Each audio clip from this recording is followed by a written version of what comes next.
This is Route 66, the Mother Road, the show that road trips the legendary highway from Chicago to the coast. Your hosts are Robbie and Terry, both 15. Every week they break it down so you actually get it.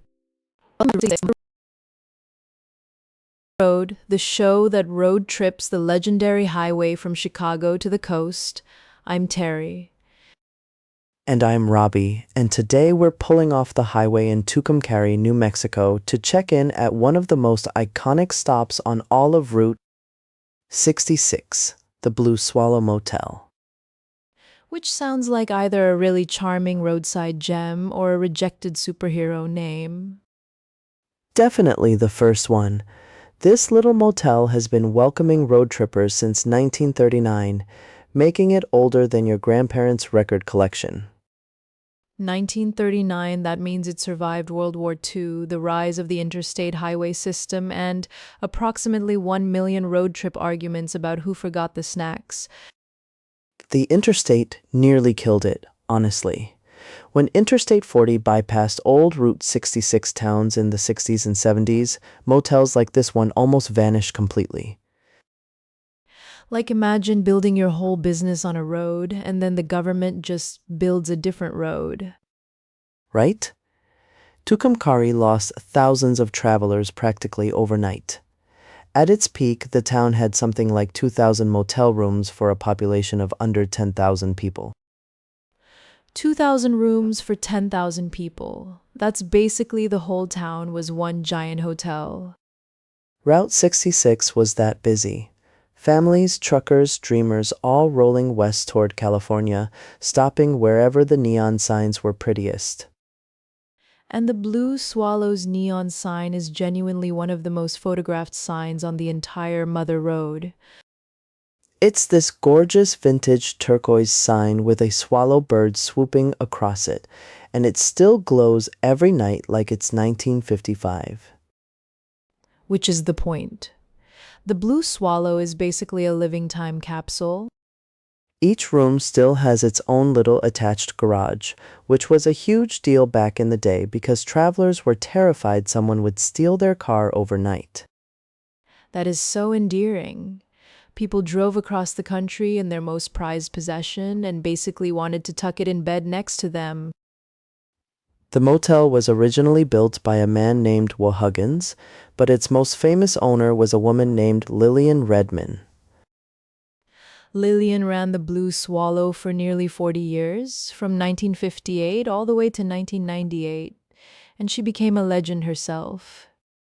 Guests who stayed there say she remembered names, made everyone feel like family, and basically embodied everything.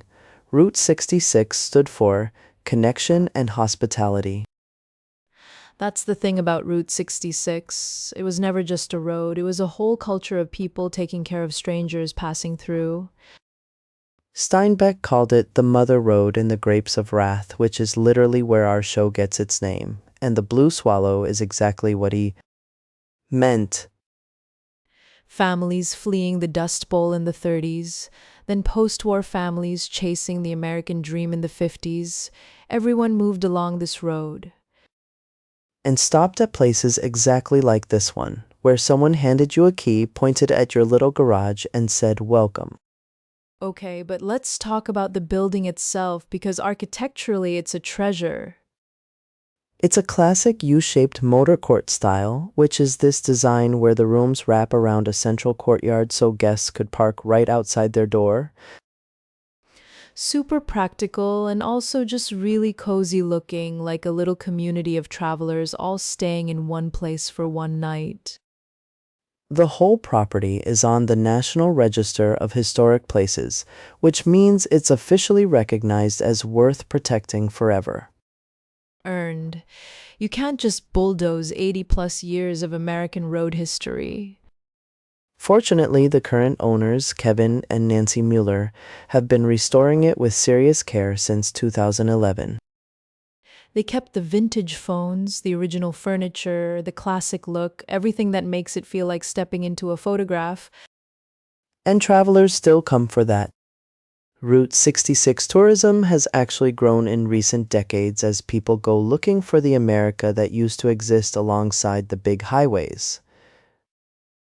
There's something kind of beautiful about that, people speeding past on the interstate and then deliberately getting off to go slower.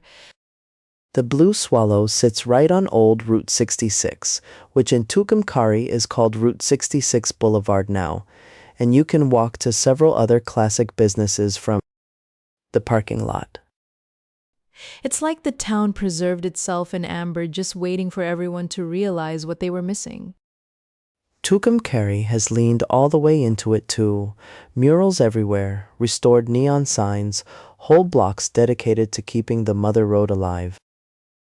If you're ever driving across New Mexico, you have to stop. Even if you don't stay the night, just go see that neon sign in person. It glows this warm turquoise blue, and the swallow just hangs there mid-flight forever, which honestly is a pretty good metaphor for Route 66 itself. Always in motion, always catching the light, never quite letting you go. Beautifully said. The Blue Swallow Motel opened since 1939, still glowing, still welcoming, and proof that the best road trips are the ones where you actually stop. Thanks for riding along with us today, and remember, the destination is great, but the road is the whole point. Keep your windows down, your tank full, and your eyes open for the neon, and we'll see you next week on Route 66, the Mother Road.